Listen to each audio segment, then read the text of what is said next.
अल्लाह अल्लाह। एक मर्तबा का वाकया है कि हिंदुस्तान में अजमेर शरीफ जो शहर है उसका बादशाह पृथ्वीराज, जिसे राय पतोरा भी कहते हैं, उसको बड़ी तकलीफ थी। देखिए, अहले हक से अहले इक्तिदार को बहुत तकलीफ होती है, क्योंकि उनको पता होता है कि जो काम तलवारें नहीं कर सकती वो अहले हक का किरदार करता है। बड़ी तकलीफ होती है इक्तिदार वालों को अहले हक से, बहुत तकलीफ में रहते हैं, बहुत परेशान। यजीद को क्या तकलीफ थी इमाम हुसैन से? यजीद के पास इक्तिदार था, इमाम हुसैन के पास किरदार था। इक्तिदार उसके पास था, किरदार इनके पास था। सोचो, कत्ल करके भी इज्जत न कमा सका, लेकिन किरदार वाला कत्ल होकर भी ऊंचा रहा। लोग कहते हुसैन का सर नेज़े पे है, हम कहते देख तो सही, काटने वाला नीचे है, कटवाने वाला ऊपर है। किरदार हमेशा ऊपर ले जाता है। इक्तिदार ऊपर ले जाए न ले जाए, किरदार हमेशा ऊपर ले जाता है। इसलिए मुसलमानों ने किरदार की परवाह की है, इक्तिदार की परवाह नहीं की है। हम किरदार की तालीम देते, इक्तिदार की नहीं देते।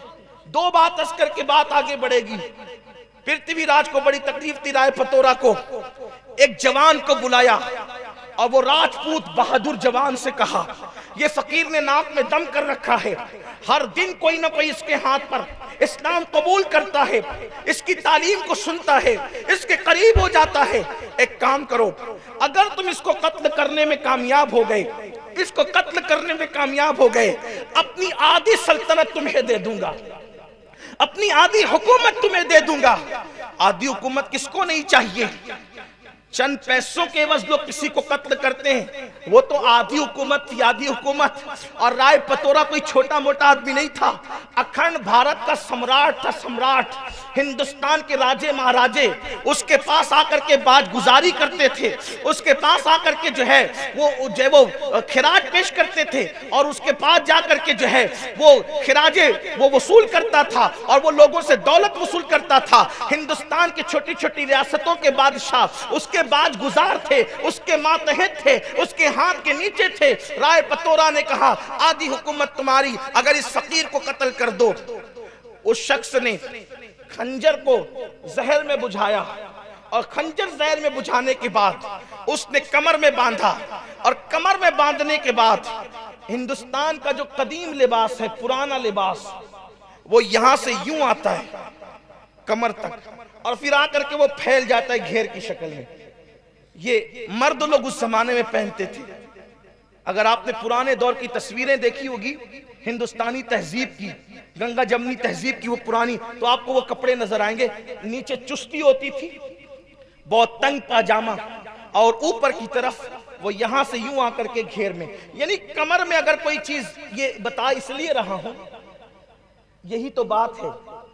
अगर किताब में जो लिखा है वही मैं आपके सामने पढ़ के सुना दूं तो फिर तकरीर कहां होगी? आपको मैं किताब ही पेश कर देता कि आप पढ़ लो। कुछ वर्क ज़ेरॉक्स करके बांट दिए जाते कि ना इगतपुरी वालों को इतने पैसे खर्चा करना पड़ते, और ना मुझे इतनी मुशक्कत के साथ, जब वो कोई मुशक्कत में तो आया नहीं, लेकिन इतना लंबा सफर मुझे करना नहीं पड़ता, क्योंकि आप पढ़ लेते। बात यह है कि आपको समझना है पस मंजर क्या है, वाकई का क्या अंदाज था। तो ये जो लिबास होता था, इसमें कमर में जो चीज बंधी हो या छुपी हो तो नजर नहीं आ सकती थी, क्योंकि वो कमर से घेर हो जाता था, बड़ा घेर वाला होता था। गरीब नवाज का बयान चल रहा था, खिताब, और उसमें लोग बैठे थे, वो भी आकर के बैठ गया। लोग परेशान रहते हैं, यार आखिर तकरीरों में बोला क्या जाता है, तकरीरों में बोला क्या जाता है, इसके लोग सुनते हैं, पागल है, लोग बैठे रहते हैं। लोगों को चाहिए कि आप आके सुने तो हम बोलते क्या है।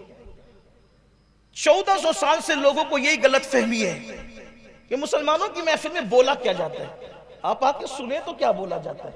यही बोला जाता है जो बोल रहा हूं कि इंसान की कदर करो। और जहां गलत बातें सिखाई जाती है वहां जलसे रोड पे नहीं होते, वह कान कान में बातें होती है, और हमारे यहाँ जलसे कान कान में नहीं होते, हमारे यहाँ जलसे मैदान में होते हैं, क्योंकि हमेशा हक बात मैदान में कही जाती है। जिस बात में झोल होगा वो छुपाई जाती है। हमारे मजहब की कोई बात छुपी हुई नहीं है। अजान से लेके नमाज तक, नमाज से लेके किरदार तक, सारी बातें हमारे यहाँ छुपी हुई है।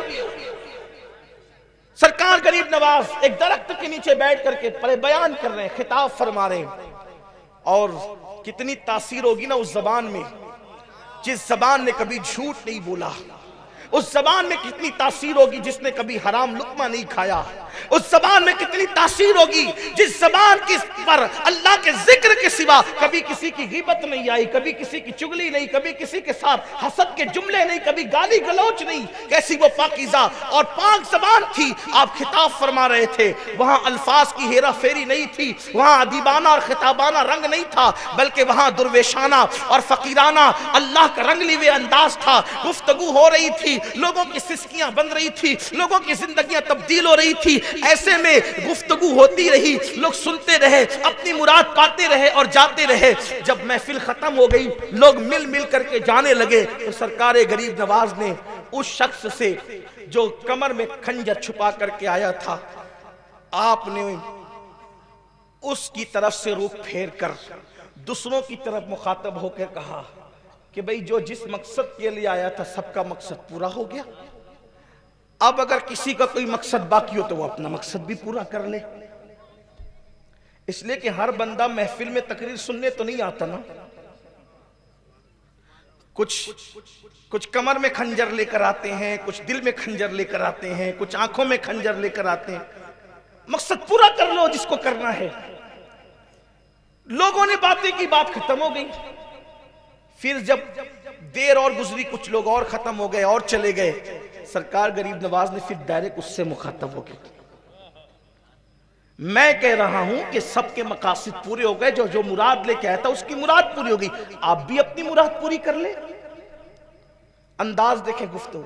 अगर कोई मुझे गाली देने आया, या कोई मुझे कत्ल करने आया, या कोई मुझे मारने आया, या कोई मेरे साथ बदतमीजी करने आया, तो क्या मैं ये जान करके इसका अंदाज मेरे साथ क्या है, मेरा सुलूक क्या होगा उसके साथ, मेरा अंदाज क्या होगा उसके साथ। मेरे भाई, अगर मजमे में कोई नाखून पे पैर रख दे तो आदमी का चेहरा बिगड़ जाता है, और वहां खंजर कमर में बांध करके लाया है। लेकिन सरकार गरीब नवाज फरमा रहे हैं, सबकी मुरादें पूरी हो गई, अपनी मुराद पूरी कर लो। उसने कहा, महाराज मैं कौन सी मुराद लेकर के आया? फरमाया, तुम अच्छी तरह जानते हो क्या लेकर के आए हो दिल में। कहा, मैं तो आपका बयान सुनने आया था, आप कितनी अच्छी बात करते हैं, मैं आपकी बातें सुनने आया था। फरमाया, अच्छा बयान सुनने के लिए आते हैं तो कमर में खंजर बांध कर आते हैं? बयान सुनने आते हैं तो कमर में खंजर बांध कर आते हैं? उसने कहा, कमर में खंजर तो हिंदुस्तान वालों की एक रिवाज है, और राजपूतों का अंदाज है कि हम कमर में खंजर बांधते हैं, तो मैंने कमर में खंजर बांध दिया, तो कौन सा जुर्म किया? कहा, अच्छा खंजर बांधना अगर हिंदुस्तान वालों के यहाँ रस्म रिवाज है, तो बादशाह के महल में जाकर किसी की जान पर आधी सल्तनत का सौदा करना, यह भी हिंदुस्तान वालों का रिवाज है कि उस फकीर को कत्ल करके आधी सल्तनत कमाएंगे, ये भी हिंदुस्तान वालों का रिवाज है। अल्लाह अकबर।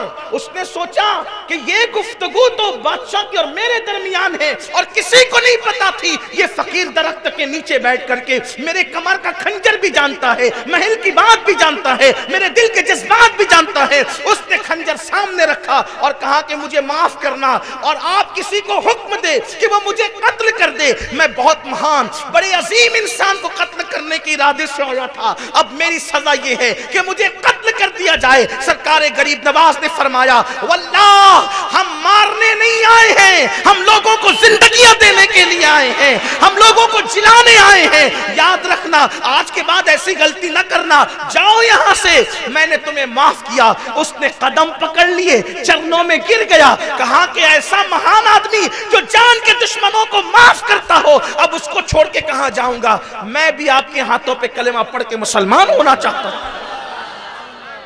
सरकार गरीब नवाज ने उसको ईमान की दौलत अता की, और उसके बाद फिर फरमाया, मांग क्या मांगता है, आज मांग ले मुझसे क्या मांगता है। उसने गरीब नवाज से मांगा, बड़ा होशियार निकला वो। उसने गरीब नवाज से कहा, जब इस्लाम कबूल नहीं किया था तो मुझे पता था कि आपके यहाँ लोग साल में एक मर्तबा हज को जाते हैं, काबे की हज के लिए। मेरी तमन्ना यह है कि मैं जिंदगी में 40 मर्तबा हज करूं। कितना होशियार है, हज नहीं मांगा सिर्फ, बल्कि लंबी उम्र भी मांग ली, क्योंकि हज रोज रोज थोड़ी होगा। जितने हज होंगे उतने साल बढ़ेंगे। उसने कहा कि मैं 40 हज करना चाहता हूं, और फिर तमन्ना यह है जब 40वें हज के लिए जाऊं तो फिर लौट कर नहीं आऊं, मक्के ही में मेरा विसाल हो जाए। सरकार गरीब नवाज ने फरमाया जा तुझे ये भी अता।